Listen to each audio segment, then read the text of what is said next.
Happy freaking Wednesday. It's the middle of the week. It's what do they call it? Hump day. So tell you a little secret. I used to for the longest time I thought hump day was about humping, not like in the middle. Anyways, um, so yesterday I promised you I talk more about 5G. It's a very deep, very actually before we get to the 5G, I'm in a new car. So let me get this right. This is a Volkswagen Tiguan Allspace 4Motion. So it is made by Volkswagen. It is a Tiguan, which is their sort of mid-range SUV, but it's the Allspace. So it's got 7 seats. There are 2 extra seats way at the back. Ironically, parked it next to a new Tiguan today, and it's quite a bit longer. It's like almost a foot longer. Um, it's a really nice car. It's just when you haven't driven a VW for a while and you get into it, you just like I drive a VW every day, but mine's like 15 years old. But like when you get into the new ones, you just like gobsmacked at how like really, really nice these cars are. Anyways, so it's got a fully digital dash. It's got this huge screen in the front here. Got 2 extra seats in the back. This panoramic sunroof you can just about see there. It's a cool car. Right, onto 5G. 5G is it's complicated and more complicated and like I'm in tech. This is what I do for a living, and like I'm really struggling to get my head around it. So this is very high level. I'll probably talk about it a few more times in the future, um, and we can kind of go a little bit deeper every time and just sort of build on what we got here. But 5G is, as you guessed it, the replacement for 4G because 5 comes after 4. Good job if you figured that much out. But 5G is not like completely new. It's not like built from the ground up as of like everything we took in LTE or 4G, everything we took there that didn't work, we just chucked out and we started over. It's like a combination of a couple of different technologies. The most significant is that 5G is actually deployed in a few different ways. Like there's the typical deployment, like there is with 4G, where you have one big tower covering a big geographic area and everybody connects to that. So like, look around you. Can you see a cellular tower? No, you can't. But you've got cellular service, right? Low frequency, distributed. That's how 4G works. 5G in some instances might work like that, but to really get the sort of bandwidth throughput that 5G will offer, and that's the big distinction, is like 4G is only so fast, and there's 4G plus, which is a little bit faster, but not really. 5G is supposed to be significantly, significantly faster than 4G.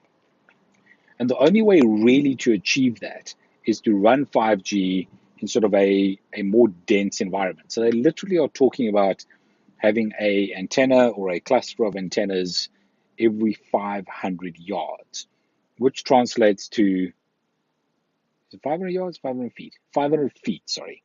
Every 500 feet, whatever metric that is. It translates to about 150 meters per antenna.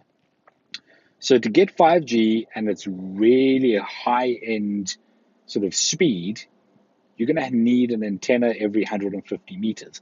Think about that logically and go like, okay, this isn't going to happen overnight. It's a deployment that's going to take years and years and years and years to roll out. So what we'll probably end up running is sort of 5G, 4G, 4G plus hybrid networks that'll be really complicated and kind of work for a while. The other big problem with 5G is just the capital investment of, can you imagine Vodacom switching to 5G?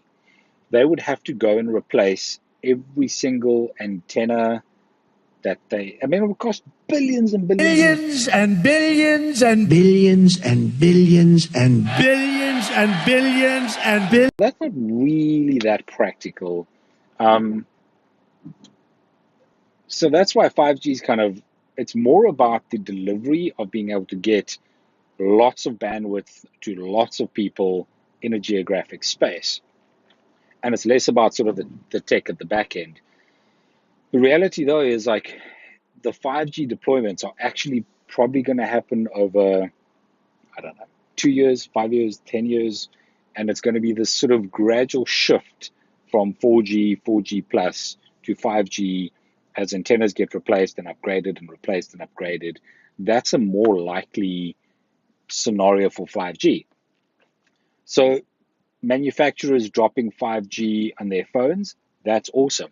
Qualcomm finally have a 5G spec, and that's what most people use in their phones. If you're running any kind of Android, Samsung, Huawei type phone, you probably have a Qualcomm chipset. I think the iPhones run the same Qualcomm chipset, although Apple build their own stuff, so I could be wrong there. Um, but the bottom line is your phones will start having 5G support from like early next year, which means as 5G networks are deployed and networks are upgraded to 5G, those phones will be able to operate on those networks. So it's a bit of like a chicken and egg scenario as well, because you can't just say, well, let's make every phone 5G because nobody's got a 5G network. But you can't say, hey, let's build 5G networks because ain't nobody got 5G phones yet.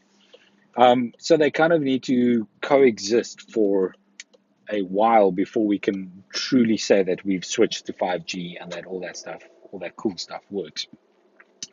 Um, so that's 5G in a nutshell. It's faster. It's supposed to be able to do a gigabit per second. It's supposed to do like 1 million connections in a square mile. Um, that all sounds really lovely. The reality of these deployments is it's going to be a while before it actually works properly. So we'll dig into different aspects of 5G over time. I just need to say, this car's suspension, I'm driving over like a really bumpy road. If I was in the Touran, it would be like rattling and shaking, and this video would be like unwatchable. Um, but this suspension is really, really nice. Everything feels nice, like the indicator feels nice. The steering wheel turns easily. The suspension just kind of soaks up the bumps, and this is a nice small big car, big small car, small big car. It's not as big as the Touran, but it's not as small as the regular Tiguan. Kind of sits in between somewhere. Still feels like a big car. It's pretty spacious. It's nice.